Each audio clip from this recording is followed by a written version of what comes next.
The day I stopped believing that being reasonable solves everything started with a parking space. Not a lawsuit, not a screaming match, not some dramatic confrontation in a crowded lobby, a parking space. And looking back now, that's probably why nobody saw what was coming. For almost 6 years, I lived in a brick apartment complex called Harbor Ridge Apartments on the north side of Columbus, Ohio. Nothing fancy, just one of those places where people mostly kept to themselves. Young professionals, retired couples, a few remote workers who never seemed to leave their units. I rented apartment 304 on the 3rd floor, and along with it came an assigned parking space in the underground garage. Space 214. That number was practically burned into my memory. Every day after work, I'd pull down the ramp, make the left turn past the concrete support columns, and slide into 214. Same routine, same spot, 6 years straight. It wasn't glamorous, but it was mine. Or at least I thought it was. One Monday morning, I walked into the garage carrying a coffee and my laptop bag, already running late for a meeting. That's when I noticed a black Range Rover sitting perfectly inside my space. Not halfway, not accidentally, perfectly centered, like it had belonged there forever. I stopped walking. I remember actually looking behind me, because for a second I thought maybe I'd somehow forgotten where I parked. I hadn't. The giant white numbers painted on the concrete still said 214. The SUV had dealer plates, tinted windows, and rims that probably cost more than my first car. I stood there for a moment waiting for somebody to come out and apologize. Nobody did. So I left a note. Nothing aggressive. Just, "Hi. This space is assigned to apartment 304. You may have parked here by mistake. Please move your vehicle when you have a chance. Thank you." Simple. Polite. Adult. The next morning the note was gone. The Range Rover wasn't. At that point I figured management would clear it up. After all, parking assignments were part of the lease. You'd think that would make things easy. I walked into the leasing office and spoke with the property manager, a woman named Karen Holloway. She'd been there for years. We weren't friends, but we'd always gotten along. She pulled up my file. I watched her scan the screen. Then she frowned. That was the first moment something felt off. She clicked through a few windows, looked at another monitor, then leaned back in her chair. "That's strange," she said. "What is?" I asked. She hesitated. "Space 214 is showing under the executive penthouse account." I laughed because I honestly thought she was joking. I said, "I've parked there for 6 years." She nodded. "I know. It's literally written in my lease." "I know. Then what's the problem?" She sighed, the kind of sigh people use when they already know they're about to give you an answer you won't like. "There may have been an administrative error." Administrative error. I swear those 2 words have caused more problems in modern life than almost anything else. I asked her to print my lease. She did. There it was in black and white. Apartment 304. Assigned parking space 214. No confusion. No typo. No ambiguity. Karen stared at it for a few seconds. Then she gave me an answer that made my blood pressure jump. "The penthouse resident pays for premium parking privileges." I blinked. What does that have to do with my lease? "He has priority." "No," I said, pointing at the paper. "This has priority." She promised she'd investigate. Promised she'd contact corporate. Promised she'd sort everything out. You can probably guess how much investigating actually happened. The Range Rover stayed exactly where it was. Meanwhile, I started parking on the street. 3 blocks away. Then 4 blocks away. Sometimes 5, depending on the time of day. At first I told myself it was temporary. A week. Maybe 2. Then things started piling up. One rainy night, I got home carrying groceries and had to walk nearly 10 minutes through a storm because every legal street space nearby was taken. Another morning I got a parking ticket because the city was doing road cleaning. A week later someone clipped my rear bumper overnight and disappeared. No note. No cameras. No witness. Just damage. I went back to Karen. Again. This time she offered me a temporary accommodation. That turned out to be a narrow guest parking spot shoved into the darkest corner of the garage, near a maintenance storage room. You practically needed a flashlight to find the thing. I stared at her. She stared back. Neither of us said what we were both thinking. She wasn't fixing the problem. She was trying to make me accept it. The strange part wasn't losing the parking space. The strange part was realizing everyone expected me to simply take it. As if 6 years didn't matter. As if contracts didn't matter. As if the person with the bigger apartment automatically got the better version of reality. That was the moment something shifted inside me. Not anger. Not yet. Something quieter, more dangerous. Curiosity. Because if someone was willing to bend the rules this confidently, I wanted to know who they were. And once I learned his name, everything changed. The owner of that black Range Rover wasn't just another tenant. His name was Cameron Vale. And Cameron happened to own 3 luxury auto dealerships across central Ohio. The kind of guy whose face appeared in local magazines. The kind of guy who was used to getting what he wanted. The kind of guy who had probably never heard the word no spoken in a serious tone. At first I considered fighting him directly. Demand letters, complaints, lawyers, all the obvious options. Then one night, sitting at my kitchen table staring at a copy of my lease, I noticed something odd buried in an old building document I'd requested from management. A reference to parking ownership, not parking assignment. Ownership. And that single word sent me down a rabbit hole I never expected to enter. Because 3 weeks later, I would discover that the apartment complex didn't actually own my parking space at all. The apartment complex didn't actually own my parking space at all. That realization sat in my head for days because it sounded ridiculous. How could a building assign a parking space it didn't own? The more I thought about it, the less sense everything made. And once something stops making sense to me, I have a hard time letting it go. So instead of spending my evenings watching television or scrolling through my phone, I started digging. Harbor Ridge had originally been built in the early 80s as a rental property, but sometime in the late 90s the owners had converted portions of it into a hybrid ownership structure. It was the kind of complicated real estate arrangement nobody thinks about until something goes wrong. Buried inside county records were references to storage units, maintenance easements, utility access agreements, and surprisingly, individual parking parcels. Actual parcels. Separate pieces of property with their own ownership histories. The deeper I went, the stranger it became. One Saturday morning, I drove to the county recorder's office. I spent nearly 5 hours sitting under fluorescent lights flipping through scanned documents that looked like they hadn't been touched in decades. Most people would probably call that a miserable way to spend a weekend. For some reason, I found it oddly satisfying. Every document answered one question and created 2 more. Eventually, I found what I was looking for. Parking space 214 wasn't owned by Harbor Ridge Apartments. It belonged to a company called Westbrook Asset Holdings, LLC. The company had purchased several garage spaces years earlier and leased them back to management. Apparently, nobody had bothered updating anything because the arrangement worked fine for decades. Until Cameron decided my parking spot belonged to him. Now I had a name. Westbrook Asset Holdings. The problem was that the company barely existed anymore. Their website was gone. Their office phone was disconnected. For a while I thought I'd reached a dead end. Then I found an old annual filing with a mailing address in northern Michigan. The listed manager was a man named Walter Grayson, 74 years old. Retired. I wasn't even sure he'd answer. But I called anyway. The conversation started awkwardly. "Hello," he answered. "Mr. Grayson?" I asked. "Depends who's asking. My name's Ethan Mercer. This is going to sound strange, but I think you own a parking space in Ohio." There was silence for about 5 seconds. Then he laughed so hard I had to pull the phone away from my ear. "A parking space?" he said. "Son, I haven't thought about those things in 20 years. We ended up talking for nearly an hour. Walter turned out to be one of those old-school investors who bought random commercial assets decades ago and forgot half of them existed. He still received a small lease payment every year from Harbor Ridge and never questioned it. When I asked whether he'd consider selling Space 214, he didn't even hesitate. "Sure," he said. "Everything's got a price." A week later, we agreed on $18,000. $18,000 for a parking space. Even writing that number still feels absurd. I wasn't wealthy. I wasn't some real estate investor. I worked as a logistics analyst. My savings account definitely wasn't designed for surprise parking space acquisitions. To make it happen, I took out a personal loan and emptied a good portion of my emergency fund. Several friends told me I was crazy. One of them actually said, "You're spending 18 grand because some guy stole your parking spot?" The honest answer was no. I wasn't spending 18 grand over a parking spot. I was spending 18 grand because I wanted to know whether rules still mattered.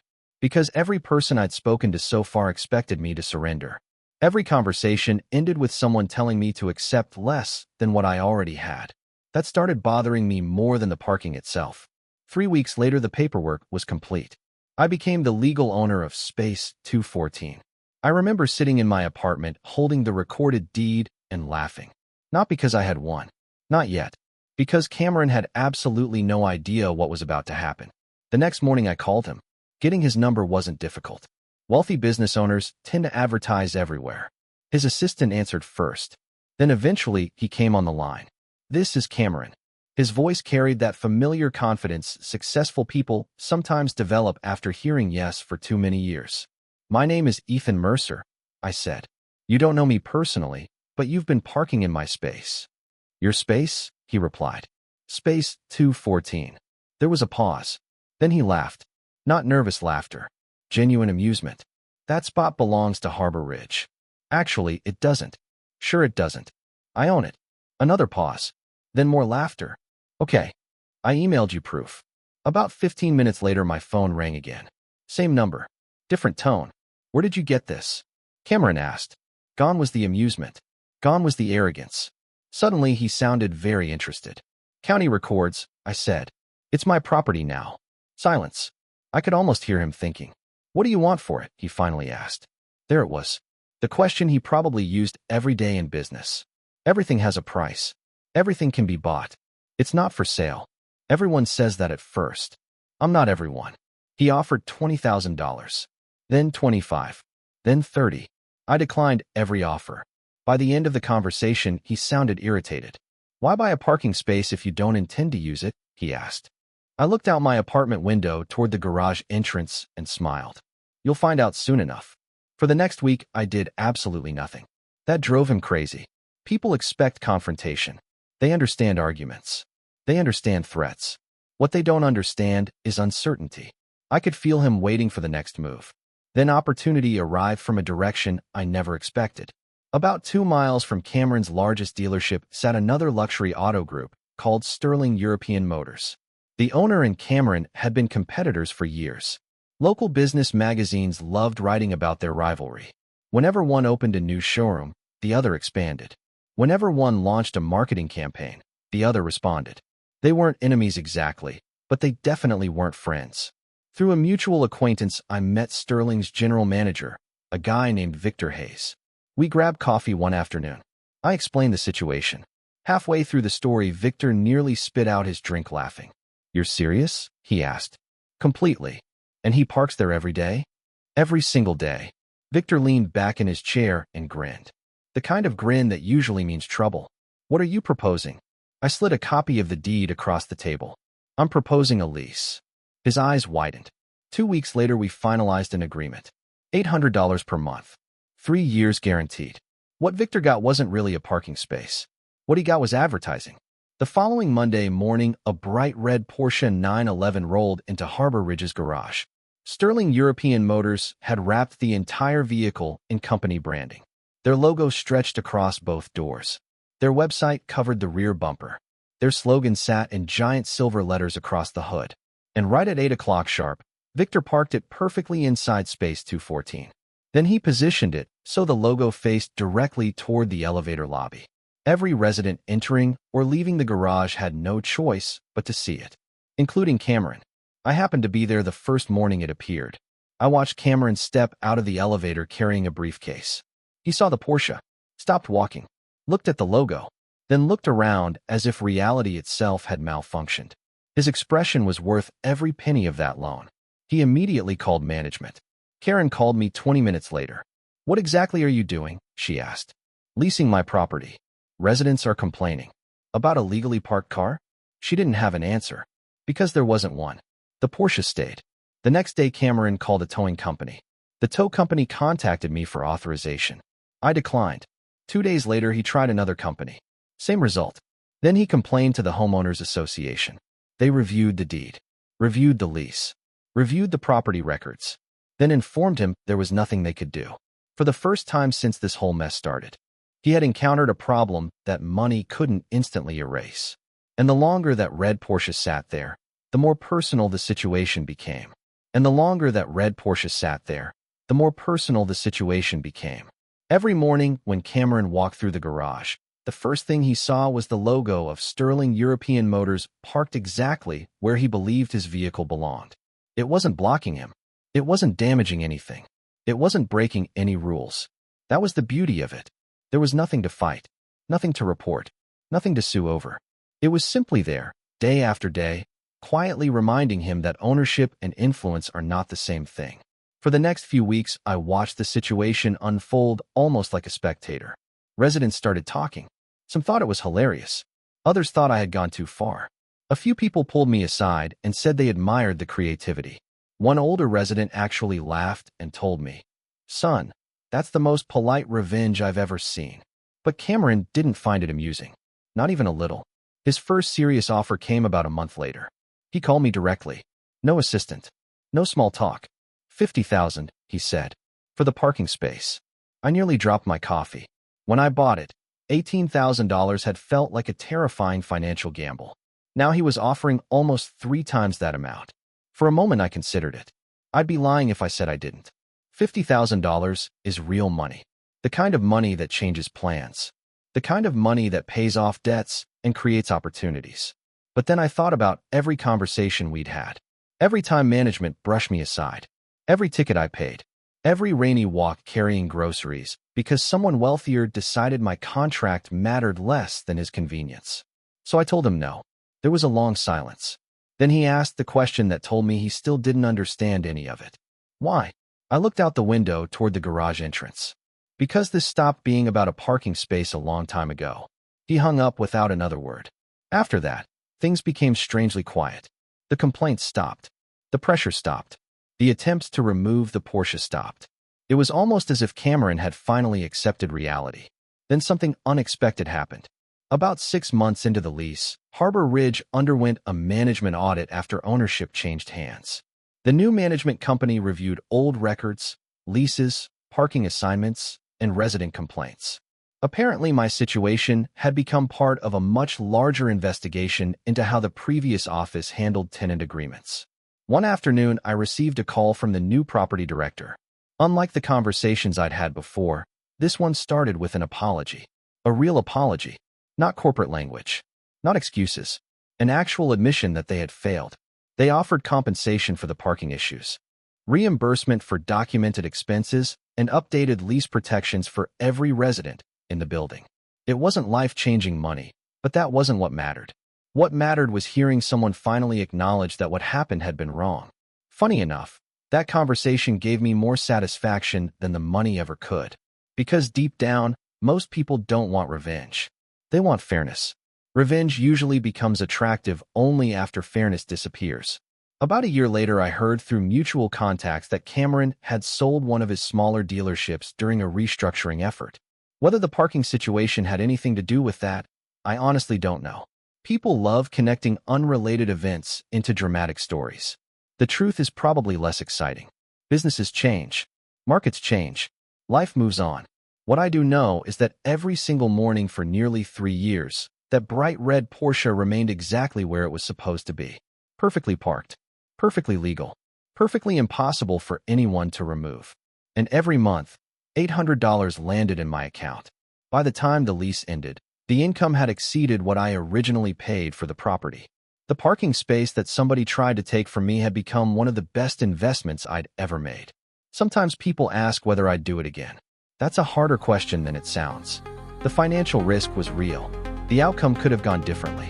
There were moments when I wondered if I was being stubborn, petty, or irrational. Maybe I was a little bit of all three. But I also believe something important would have been lost if I had simply surrendered because someone more powerful expected me to. There are moments in life when people test boundaries, not because they need something, but because they're accustomed to getting it. Most of the time, nobody pushes back. Most of the time, the easier path is to stay quiet and move on. I understand why people do that. Honestly, I almost did too.